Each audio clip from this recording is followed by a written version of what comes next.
Türksoyun Muzeyler Birleşiginiň agzalarynyň jelmeje maslahatyna atnaşy wekiletler Milli Akboğday Muzeýine bardylar.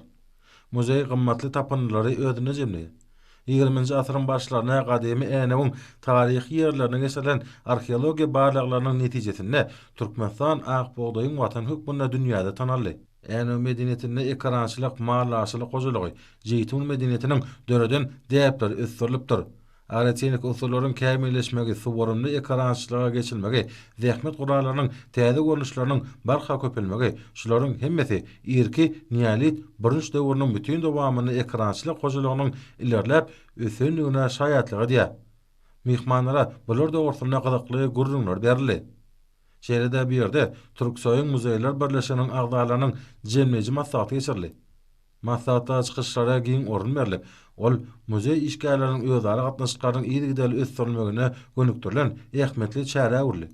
Muzey işi boýunça hünärmenler çykyş edip, her ýurdun değişli ugurlar boýunça muzeýleriniň bolmagynyň, şol ýurdun hemde oň halkynyň taryhyna, milli we medeni mirasyna şonuň ýaly härki döwürde gazanýan üstünliklerine bolan belent hormaty we buýsanjy alamatlandyrýan anlataldy. Bu orada halkary derejeli çärelerin geçirmek bolsa, öýdary tejribe alşmagy hemde muzey işini ösdürmäge ýardam edýär diýip mihmanlar bellediler. Bellenşäli ekrançylaryň ösmegi we giň sebitiň bütün hojalyk durmuşynyň ösüşine, ýaşaýyş meskenleriniň we jaýlarynyň häsiýetine, uly binägärlik imaratlarynyň ýüretileşdirilen ustahanalaryň hemde seneçilik merkezleriniň peýda bolmagyna öz täsirini ýetiripdir.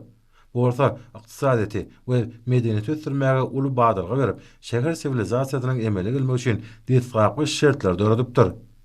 Çykyş edenler teatr festivaliniň şäherlerine muzey işgärleriniň bu maslahatyny geçirmeň ähmeti barada aýtmak bilen halklaryň arasynda dörejilik alşmalar üçin döredip beren ajaýyp mümkinçiliklere, jemgyýetiň medeni ruhy durmuşynyň ösüşine aýratyn üsberýänlikler üçin hormat prezidentimiz Arkadaly Gahrman Serdanowda hemde türkmen halkynyň milli lideri Gahrman Arkadamyza tüýsürekden hoşallyk bildirdiler.